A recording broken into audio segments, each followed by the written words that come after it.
성탄절이 되면 우리가 즐겨 부르는 유명한 찬송이 있습니다. 고요한 밤 거룩한 밤. 1절만 우리 같이 한번 찬송하겠습니다.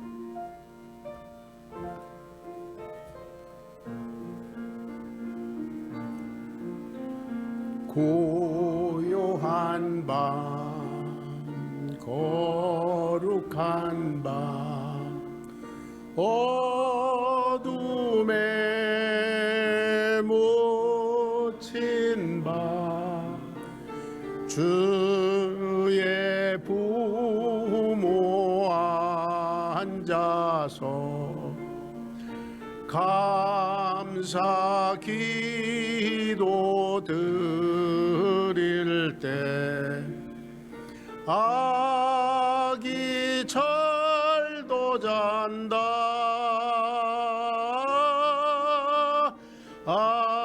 아기 잘도 잔다. 고요한 밤 거룩한 밤. 2000년 전 하나님의 아들 예수님께서 이 땅에 오실 때에 아주 조용히 사람들 모르게 오셨습니다. 갈릴리 지방의 나사렛이라는 동네에 마리아라고 하는 그런 처녀의 몸에 성령으로 비밀스럽게 잉태되셨습니다. 아무도 몰랐습니다. 이제 만삭이 되었는데 갑자기 인구조사 명령이 내려서 남편 요셉의 고향 베들레헴으로 내려옵니다. 나사렛부터 베들레헴까지는 약 한 80km, 90km 되는 거리인데요.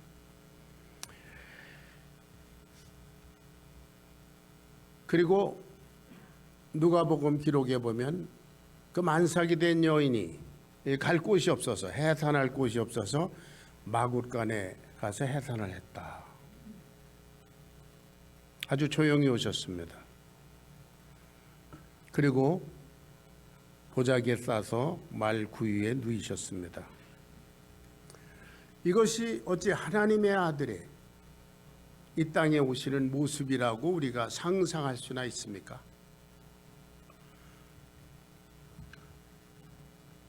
그래서 당시에 아무도 인류를 구원하실 메시아, 구약성경 내내 예언되었던 유대인의 왕, 그 선지자 그리스도, 그분이 오신 것을 아무도 몰랐습니다.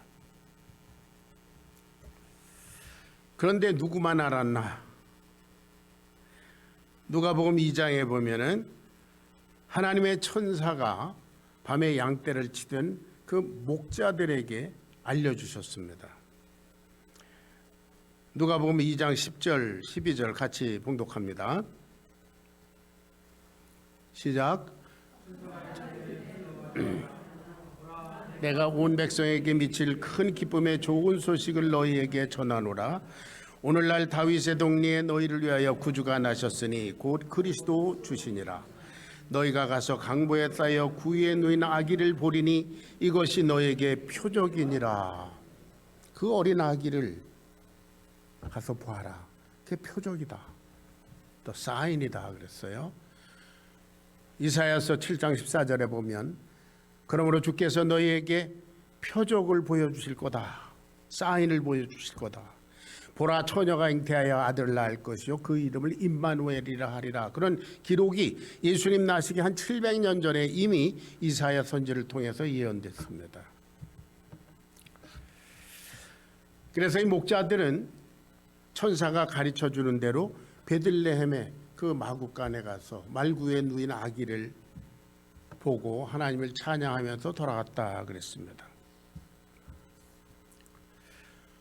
그리고 또한 누가복음 2장의 기록에 보면 태어나신 지 8일이 되어서 할례를 받으시고 그리고 잉태하시기 전에 천사가 가르쳐줬던 그 이름으로 예수라는 이름을 지어드렸습니다.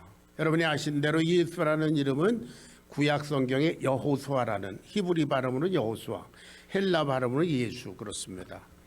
예, 그 뜻은 하나님은 구원이시다 그런 뜻이죠. 이 세상의 모든 죄인을 구원하러 오신 하나님의 아들 예수. 그런데 이제 그 후에 성전의 모습을 드러내셨습니다. 누가복음 2장 22절부터 24절까지 한번 보겠습니다. 다 같이 시작. 모세의 법대로 결례의 날이 참에 아기를 데리고 예루살렘에 올라가니 이는 주의 율법에 쓴 바 저 태서 처음 난 자마다 주의 거룩한 자라 하리라 한 대로 아기를 죽게 드리고 또 주의 율법에 말씀하신 대로 비둘기 한 쌍이나 혹 어린 반구 둘로 제사하려 함이었더라. 성전의 모습을 나타내신 적이 있습니다. 물론 아기 예수지요. 이때는 예수님께서 태어나신 지 약 40일 정도 지났을 때입니다. 여기에 보면 결례의 날이라는 게 있죠. 그 깨끗하게 되는 그런 기간이 있습니다. 구약 레위기 12장 1절부터 5절에 보면 여인이 아들을 낳으면 일주일 동안 부정할 거고 그 다음부터 33일 동안 근신해라. 그때까지는 성전에 올라와서도 안 되고 성물을 만져서도 안 되고 뭐 그런 규정이 있습니다. 그러니까 지금 성전에 아기를 데리고 온 걸 보면 최소한 그 결례의 기간이 다 끝난 40일 정도 됐을 때에 옵니다. 여전히 어린아이의 모습입니다. 아무도 그분이 그 어린아기가 메시아 하나님의 아들이심을 몰랐습니다. 거기에 제사장들도 많이 있었을 테고 서기관들도 있었을 테고 예배자들도 많이 있었을 겁니다. 그런데 아무도 이 어린아기가 하나님의 아들 메시아라는 사실을 몰랐습니다. 다만 성령의 인도하심을 받은 사람들, 지난주에 홍 목사님 설교하시면서 인용했던 내용이죠. 예. 제가 지난주에 그 메릴랜드에 가서 예배를 드렸는데요. 거기는 여기보다 2시간 빠르니까요. 아침 10시 반에 어떤 교회에 가서 예배 드리면서 말씀을 전하고 그리고 친교하고 집에 왔는데 그때가 아직도 우리 교회 예배 드릴 시간이라 제가 처음으로 이제 그 인터넷으로 예배를 드렸습니다. 홍 목사님 설교하시면서 인용했던 구절이죠. 누구예요? 성전에 있던 경건한 사람, 성령이 충만한 사람, 스므온이라는 사람과 안나라고 하는 그 과부, 그들만 이 예수님이 메시아라 그런 것을 알아봤습니다. 성령님의 인도하심을 받은 사람들입니다. 오늘도 이 세계에 70억이라고 하는 인구가 있습니다.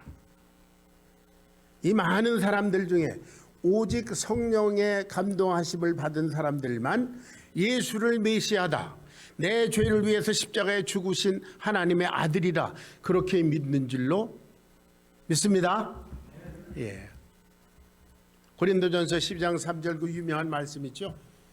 누구든지 아무든지 성령으로 하지 않고는 예수를 주님이라 고백할 수가 없다. 저와 여러분, 오늘 특별히 주님 앞에 나와서 예배드리는 저와 여러분은 성령님의 감동하심을 따라 예수님이 우리의 주님이신 것을, 메시아신 것을 믿습니다.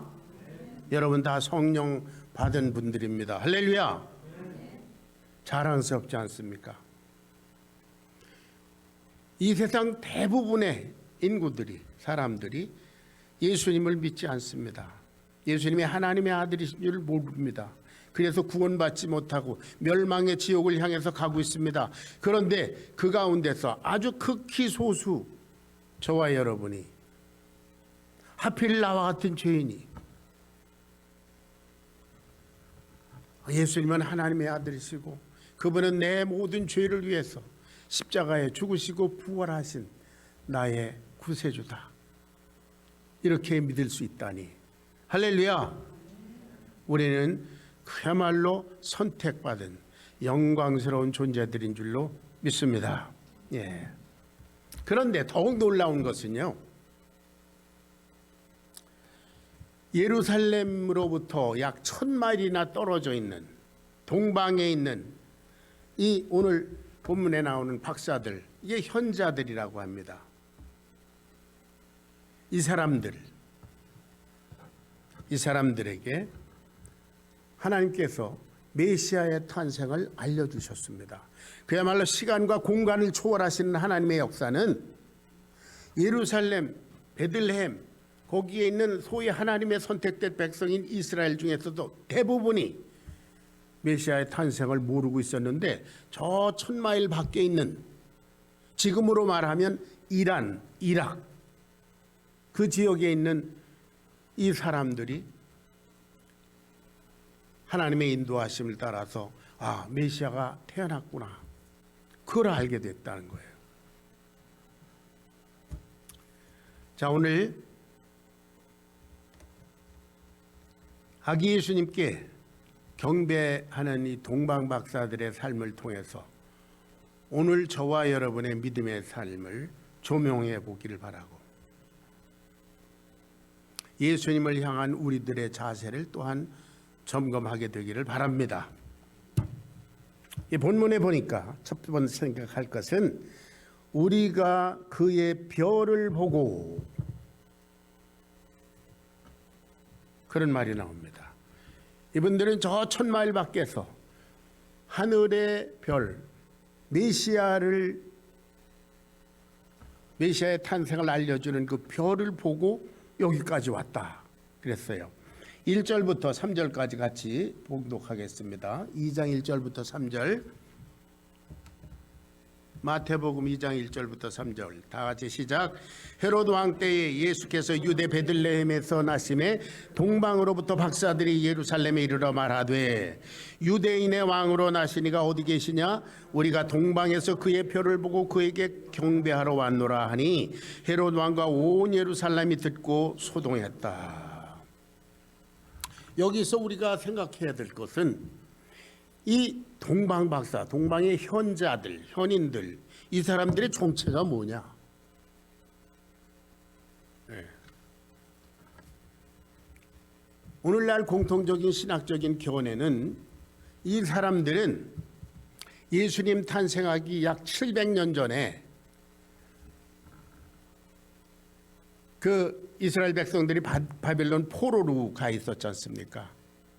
그때에 이제 70년의 포로 기간이 끝나고 그리고 다 귀환할 때 귀환하지 않고 남아있던 사람들의 후예일 것이다, 이렇게 생각합니다.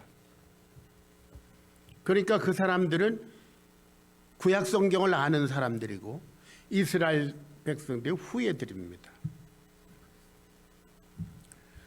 구약 성경을 통해서 이 사람들은 메시아가 올 거다, 언제인지 모르지만 올 거다, 그 말씀을 믿고 그들은 천문학을 연구하고 점성술을 연구하고 하면서 메시아가 언제 오실 건가, 메시아의 도래를 기다리고 있던 사람들이라 그렇게 봅니다. 그들의 간절한 소원에 대해서 하나님께서 응답을 하셨는지 이들에게 그 별의 운행을 통해서 메시아의 탄생을 알 수 있게 해주셨습니다. 구약 성경에 나타난 하나님의 말씀을 믿고 있는 그대로 믿고 메시아가 오실 것이다, 우리는 그에게 경배해야 된다, 그런 자세로 기다리는 사람에게 하나님께서 별을 보여주셨습니다. 그의 별을 따라서 이 사람들 여기까지 왔습니다. 하나님께서 이들에게 보여주신 별은 다른 말로 하면 계시라고 합니다. 이 계시는 하나님께서 사람들과 소통하는 방법이라고 전에도 말씀드렸지 않습니까? 구약 성경에 보면 성경이 완성되기 전에도 하나님께서 당신의 역사를 기다리는 경건하는 사람들에게 불이라든지 연기, 소리, 또 별의 움직임, 바람, 환상, 이런 것들을 통해서 메시지를 전해 주셨습니다. 이들이 봤다는 그 별, 그의 별, 메시아의 탄생을 알리는 별, 이것도 하나님께서 그들에게 주시는 메시지입니다. 이 사람들은 그것이 하나님께서 주신 메시지라고 믿었기 때문에 거기다가 인생을 걸었습니다. 여러분, 당시 상황을, 2000년 전의 상황을 볼 때 1000마일이나 되는 거리를 여기까지 온다고 하는 것은 보통 일이 아닙니다. 몇 달에 거쳐서 아마 왔을 겁니다. 자기들의 전 재산을 다 들여서 여행 경비를 마련했을 거고요. 자기 인생을 바친 사람들입니다. 이 별이 언제 어디서 머물지 모르는, 그러나 끊임없이 지치지 않고 따라가는 하나님의 인도하심에 인생을 건 사람들입니다. 우리가 그의 별을 보고 거기에 인생을 투자했습니다. 그리고 결국 그들은 메시아이신 예수님을 만났습니다. 모든 사람들이 모르는 메시아의 탄생을 그들은 알고 그에게 경배한 내용이 있습니다. 동방박사에게 메시아의 탄생을 알려준 그의 별, 그 계시는 오늘날 우리들에게는 어떻게 나타나는가? 오늘도 우리들은 또 밤하늘의 별을 보면서 뭔가 점을 쳐야 되나? 동방박사들을 인도하던 그 계시의 별은 오늘날 성경 말씀입니다. 이 성경 말씀은 하나님의 메시지를 기록해 놓은 것입니다. 하나님의 계시, 리빌레이션을 기록해 놓은 것입니다. 요한복음 5장 39절에 예수님께서 이렇게 말씀하신 거 여러분 잘 아십니다. 요한복음 5장 39절 다 같이 시작. 너희가 성경에서 영생을 얻는 줄 생각하고 성경을 상고하거니와 이 성경이 곧 내게 대하여 증거하시는 것이다. 동방박사들이 계시의 별을 따라서 왔다면 오늘 저와 여러분은 성경 말씀을 통해서 예수님을 믿게 되는 줄 믿습니다. 이게 유일한 길입니다. 예수님께서 말씀하실 때, 이 말씀하실 때 성경은 뭐예요? 구약 성경 아닙니까? 구약 성경이 곧 내게 대한 것이다, 그렇게 말씀하시는데 우리들은 지금 예수님의 역사의 결과, 태어나시고 십자가에 죽으시고 부활하시고 승천하시고 재림을 약속하시고 기다리시는 그 결과를 다 알고 있는 신약 성경까지 가지고 있는 사람들입니다. 그러니까 우리들은 얼마나 축복된 사람들이겠습니까? 그런 거로 오늘날 우리들은 성경을 통해서 나타난 예수님을 하나님의 아들로 우리 죄를 위해서 십자가에 죽으시고 그리고 하나님의 능력으로 부활하신 구주로 영접하면 구원 받습니다. 자, 동방박사들은 이와 같이 계시의 별에 인생을 걸었습니다. 저와 여러분도 성경 말씀의 인생을 걸어야 하는데 저와 여러분이 오늘날 성경을 대하는 자세는 어떻습니까? 여러분이 성경을 절대 진리로 믿으십니까? 그렇다면 거기다 인생을 거십시오. 예수님께서 요한복음 8장 32절에서 말씀하셨지 않습니까? 예수께서 자기를 믿은 유대인들에게 말씀하시되 너희가 내 말에 거하면 참 내 제자가 되고 진리를 알지니 진리가 너희를 자유케 하리라 그래서. 그런데 이 사람들이 동방박사들이 오다가 계시의 별을 잃어버렸습니다. 그래서 별을 찾아 헤매다가 헤로드 왕 때에 이 사람들이 예루살렘에 와서 얘기합니다. 우리가 그의 별을 보고 그에게 경배하러 왔는데 우리가 별을 잃어버렸어. 유대인의 왕으로 나시니까 어디 계십니까? 물어봤습니다. 그러다가 다시 계시의 별을 발견했어요. 여기 9절 보겠습니다. 9절. 본문 9절 다 같이 시작. 박사들이 왕의 말을 듣고 갈새 동방에서 보던 그 별이 문득 앞서 인도하여 가다가 악이 있는 곳 위에 머물러 섰는지라 저희가 별을 보고 가장 크게 기뻐하더라.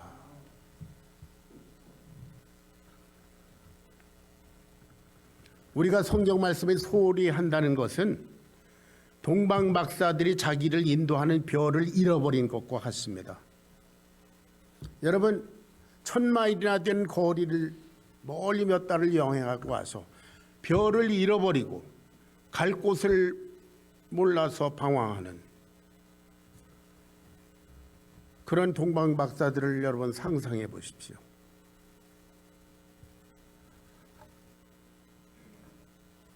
그리고 오늘날 이 시대를 사는 우리를 거기다 조명해 보시면 되겠습니다. 성경 말씀을 잃어버리고 성경 말씀을 소홀히 하고 우리의 신앙생활이라는 것이 과연 가능하겠는가? 이 사람들은 그 계시의 별을 다시 발견하고는 가장 크게 기뻐하였다 그랬어요. 주님의 말씀을 대하는 우리의 자세는 정말 기쁨과 감사가 있습니까? 이 말씀 시편에 보면 말씀은 송이꿀처럼 달다 그랬는데 정말 말씀이 그렇게 좋습니까?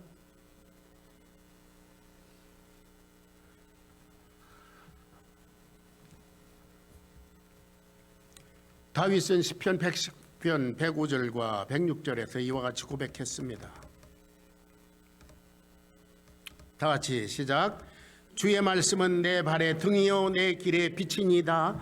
주의 의로운 규례를 지키기로 맹서하고 굳게 정하였느니라. 주의 말씀은 내 발의 등이요 내 길의 빛입니다. 그러니까 주의 말씀이 없으면 내 길이 어떻다는 거예요? 깜깜한 어둠이라는 겁니다. 방황한다는 거죠. 길을 잃어버린다는 겁니다. 그래서 그렇지 않게 하기 위해서 주의 의로운 규례, 주님의 말씀을 지키기로 내가 맹서하고 마음을 굳게 정했습니다. 인텐셔널리 결단했습니다. 말씀대로 살자.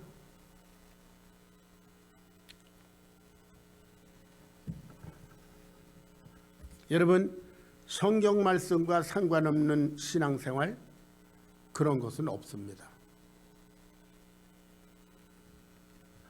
그러므로 우리는 주일학교로부터 어린이 주일학교로부터 시작해서 작년 주일학교 성경훈련 매일 성경 등 성경 말씀에 우리들의 인생을 맡겨드려야 하는 줄로 믿으시기 바랍니다. 그렇지 않으면 우리는 영적 생활의 길을 잃게 마련입니다. 지금도 솔직히 말해서 많은 사람들이 교회 생활하고 신앙 생활한다고 그러지만 얘기해 보면 길을 잃어버린 사람들이 많습니다. 왜? 성경 말씀과 상관없이 교회 생활을 하기 때문입니다. 두 번째 생각할 것은 우리가 그에게 경배하러 왔노라 하는 말씀입니다. 동방박사들이 이 먼 거리를 찾아온 목적은 메시아이신 아기 예수님께 경배하는 것 그 자체였습니다. 주님께 경배하고 축복 기도를 받고 그분의 은혜를 받고 그거 없어요. 우리가 그의 별을 보고 그에게 뭐 하러 왔다? 경배하러 왔다. 우리 예배드리러 왔습니다. 그것이 우리의 목적입니다. 그랬어요. 그분에게 경배하는 것 그 자체가 너무나 귀중하기 때문에 이 1000마일이라는 했던 여행, 우리 인생을 다 바쳐도 그거는 우리가 감당할 수 없는 축복이다. 할렐루야.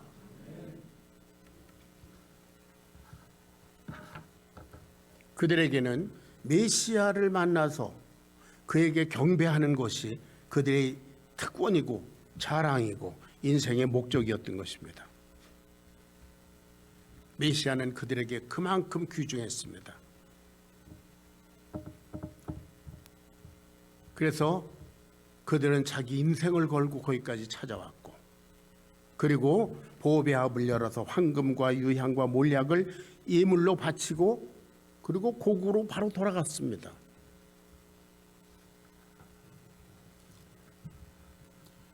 황금과 유황과 몰약. 황금은 지금 뭐 우리들에게는 뭐 그렇게 대단한 가치가 아니지만 그때 당시에는 엄청나게 귀한 가치입니다. 그것을 다 바쳐드리고 그리고 돌아갑니다. 경배하는 것 자체, 아 내가 예배자다, 그런 우리의 정체성, 난 구원받은 하나님의 백성이다, 그래서 난 예수님께 예배하는, 나는 예배자입니다, 그런 신앙적 프라이드. 여러분 그렇습니까?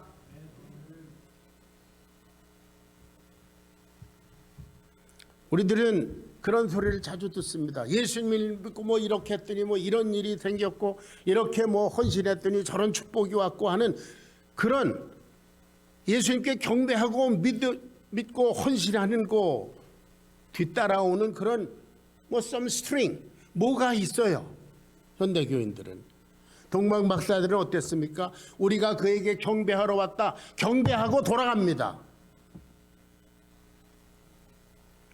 예배자의 삶 그 자체가 그들에게 인생을 걸 만한 그런 가치가 있다. 왜? 예수님은 하나님의 아들이시니까.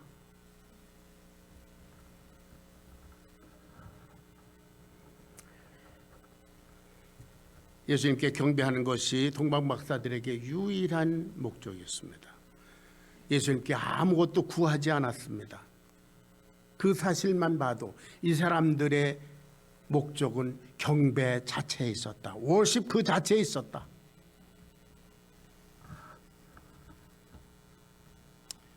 만일 그들이 예수님께 무슨 세상적인 특권이나 축복을 기대하고 황금과 유향과 몰약을 드렸다면 이것은 예물이 아니라 뇌물입니다.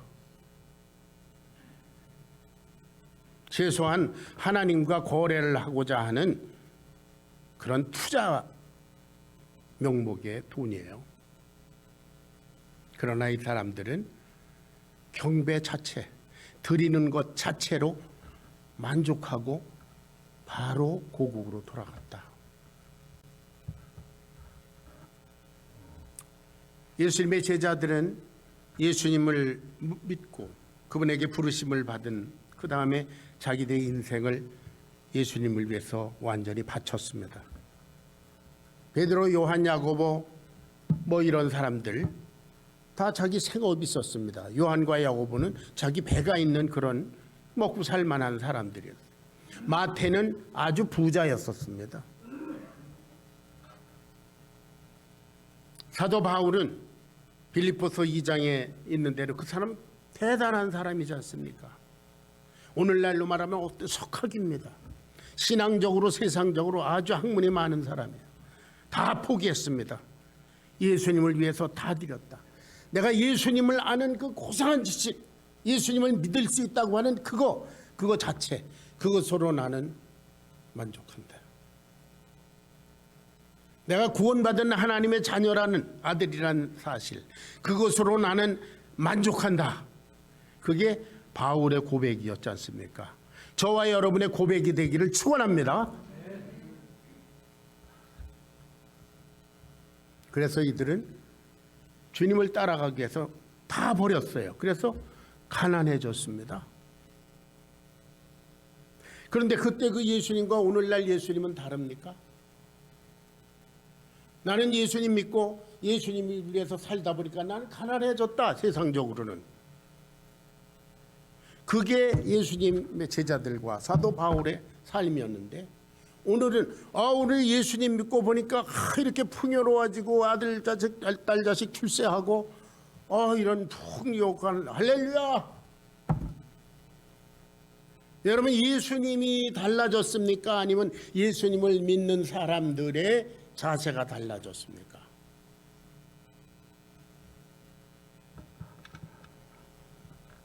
예수님은 당신의 제자들에게 일찍이 마태복음 6장 20절 21절에서 이와 같이 말씀하셨습니다. 다 같이 시작. 오직 너희를 위하여 보물을 하늘에 쌓아두라. 거기는 좀이나 동록이 해하지 못하며 도둑이 구멍을 뚫지도 못하고 도둑질도 못하느니라. 네 보물 있는 곳에 네 마음도 있느니라. 너의 보물 하늘에 쌓아두라. 이 말씀은 참 생각할 것이 많은 말씀이죠. 네 보물, 우리 각자에게 보물이 다 다릅니다. 여러분 보물이 무엇입니까? 여러분에게 있어서 가장 귀중한 보물은 뭡니까? 예수님 그것을 하늘에 쌓아두라 그러시는 거 아니에요. 땅에다 묻어두고 내가 가지고 쓰지 말고 너를 위하여, 오직 너희를 위하여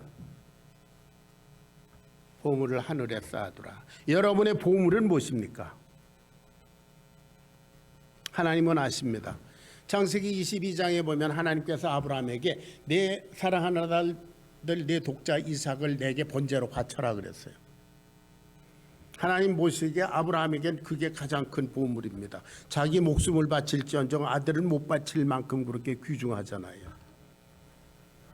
아브라함에게 이삭과 같은 존재, 여러분이 가장 귀하게 여기는 보물, 여러분이 목숨을 바칠 만한 그 보물은 무엇입니까? 그것을 하나님께 드리라는 거잖아요. 동방 박사들은 자기 인생을 바쳐드렸어요. 여기까지 1000마일이나 되는 거리를 와서 경배하는 데 인생을 바쳤습니다.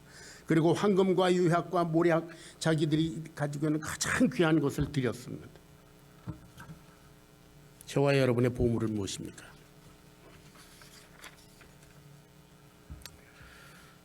저는 주님의 은혜로 거듭난 자로서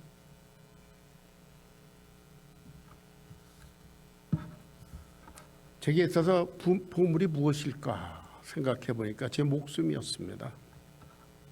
한번 가면 다시 반복이 불가능한 내 인생. 그래서 저의 인생을 하늘에 쌓아두기로 결단했습니다. 그리고 전임 사역자로 출발한 지 지금 이제 지난 주일이면 1972년 12월 13일에 제가 전도사 임명을 받았으니까요. 꼭 40주년이 됩니다. 지난 40년의 목회 생활 가운데 돌아보면 수도 없는 죄와 허물과 자기중심적인 시행착오와 실수와 실패가 겹겹이 쌓여 있습니다. 그러나 한 가지 분명한 것은 그럼에도 불구하고 주님을 경배하는 삶, 주님께 가장 귀한 내 목숨을, 내 인생을 드렸다는 사실 자체가 감사하고 자랑스럽습니다. 이제 주님의 나라를 저 목전에 둔 그런 인생의 그야말로 마지막 챕터를 살면서 주님 생각할수록 너무나 귀하고 주님을 위해서 사는 부족한 인생이지만 너무나 감사하고 자랑스럽고 할렐루야. 네. 제가 이제 곧 몇 주 있으면 이제 78세가 되는데요.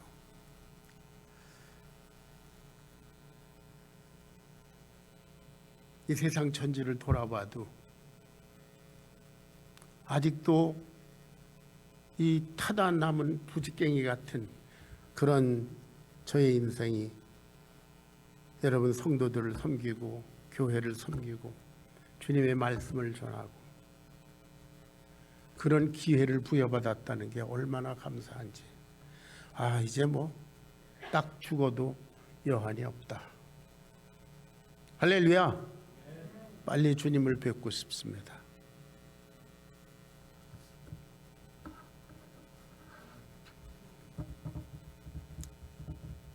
동방 박사들은 계시의 별을 따라서 메시아이신 아기 예수님께 경배할 목적으로 여기까지 와서 경배하고는 돌아갔습니다. 마지막으로 생각할 것은 헤롯 왕과 온 이스라엘 백성들, 그리고 제사장들과 서기관들, 이 사람들이 메시아의 탄생을 전혀 모르고 있었다는 사실입니다. 동방 박사들이 예루살렘에 와서 유대인의 왕으로 계신 그 메시아, 그분이 어디 계시뇨? 우리가 그의 별을 보고 그에게 경배하러 왔노라 그랬더니 예루살렘이 소동했다 그랬어요.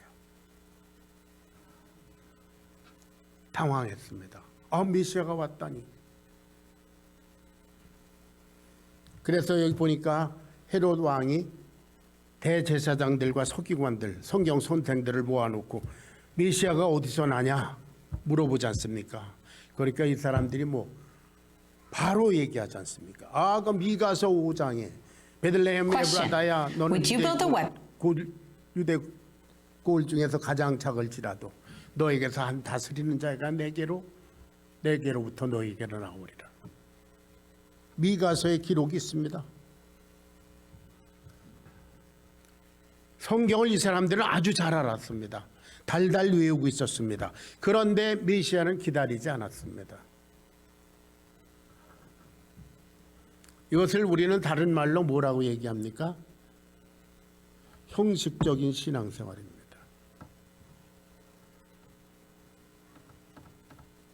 예수님께서 2000년 전에 예루살렘 성전을 방문하셨을 때 얘기를 여러분 아시지 않습니까?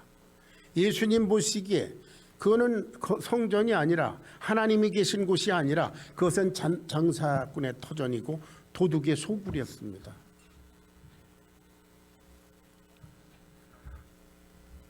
그런데 여기에 정작 예수님의 탄생에 관심을 가진 사람이 누구예요? 헤롯 왕입니다. 자기가 유대인의 왕인데 유대인의 왕으로 누가 또 태어났다니까 이 사람이 깜짝 놀랐어요. 자기의 왕권이 위태롭지 않습니까? 이 헤롯 왕은 자기의 왕권을 지키기 위해서 자기 부인과 두 아들을 죽인 전력이 있는 아주 잔인한 사람입니다. 그런데 나 왜 유대인의 왕으로 태어난 자가 있다니, 이 큰일이잖아요. 그래서 이 사람은 예수님을 죽이기 위해서 혈안이 되어 있습니다. 그 사람은 마귀의 앞잡이였습니다. 그래서 동방 박사들에게 얘기합니다. 너희들 가서 별을 따라가서 보고 메시아를 만나면 나한테 와서 얘기해라. 나도 그에 가서 경배하겠다. 거짓말 하잖아요. 이 세상의 지도자는, 그리고 세상의 나라라고 하는 것, 이거는 거짓과 권모스와 그 투성입니다. 세상의 지도자는 거짓말을 잘하는 선수들인 것 같아요. 그리고 세상 나라라는 것은 서로 거짓말을 하면서도 그게 거짓말인 줄 알면서도 자기 나라에게 유리한 거면 백성들이 그렇다고 또 인정해요. 예. 개인은 정직하고 충성스럽고, 그런데 이게 국가가 되든지 집단이 되면 이게 거짓됩니다.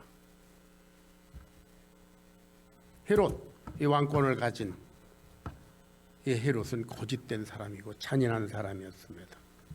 예수님을 죽이려고 해서, 그래서 베들레헴에 난다 그랬더니 베들레헴 일대의 2살 아래로는 다 죽였습니다. 이게 얼마나 무참합니까?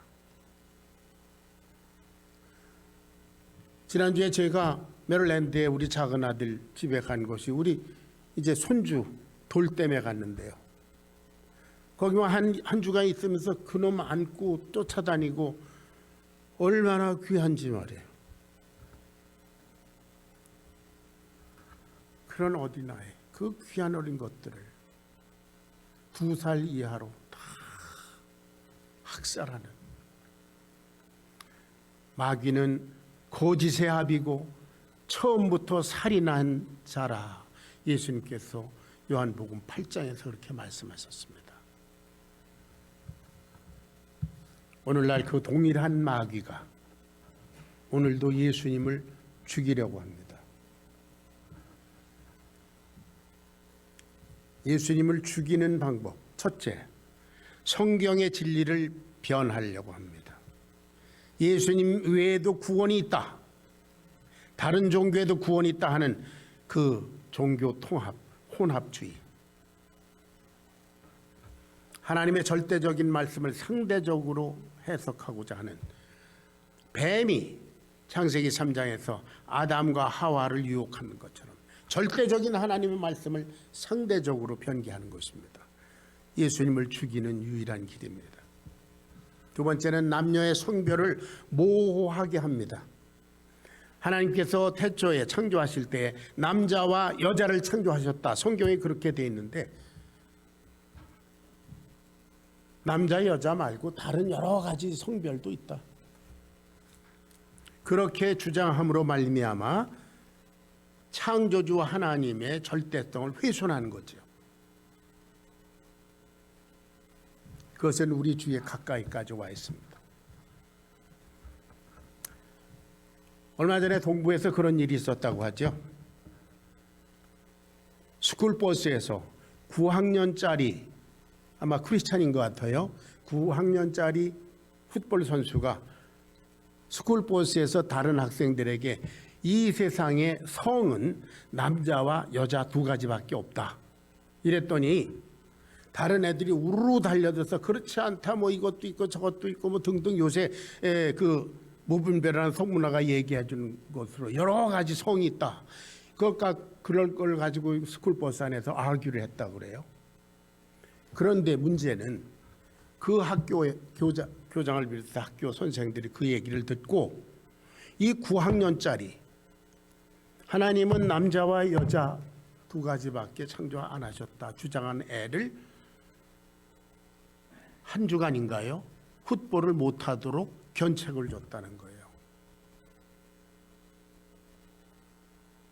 왜 그런 소리를 스쿨버스에서 떠드느냐 그거죠. 이만큼 깊숙하게 들어와 있습니다. 예수님을 죽이는 셋째 방법인 크리스찬들을 안이하게 만드는 것입니다. 이 물질 문명과 편안한 이 모든 것을 인해서 크리스찬들을 안이하게 최면을 거려서 교회가 무기력해지는 것입니다. 그야말로 사자와 호랑이의 밥이 되고 목 잘려서 순교를 하면서도 예배를 드리던 크리스찬의 야성, 예수님께서 부탁하신 대로 예루살렘과 온 유대와 사마리아 땅끝까지 흩어져서 내 증인이 되리라 하는 그런 도전적인 신앙생활이 언제부터인가 교회에서 사라졌습니다. 교회는 나가서 전도하는 그런 도전적인 신앙생활 외에 그건 포기하고 이미 있는 교인들을 관리하는 데 급급한 나머지 새로운 영혼을 구원하는 일에 실패했습니다. 그것이 벌써 30-40년 되니까 그 전에 60, 70대는 지금 어떻게 됐어요? 70, 80대, 90대가 됐습니다. 교회는 노령화됐습니다. 그래서 교회들이 자꾸 없어집니다. 현대 물질 문명, 안이한 신앙생활, 그것으로 체면이 걸린 교회라서 그렇습니다.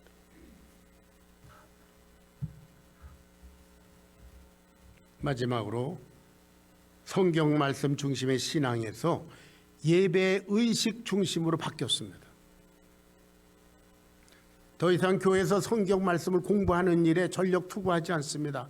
그저 예배 드리고 할렐루야 좋은 찬송 듣고 그리고 집으로 가는 형식주의가 만연해졌습니다.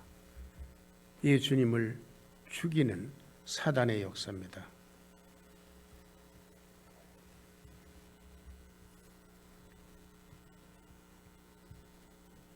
2000년 전 종교 지도자들이었던 대제사장들과 서기관들, 성경 선생들과 하나님을 잘 믿는다는 그 예루살렘 이 유대인들이 정작 메시아의 탄생을 몰랐습니다.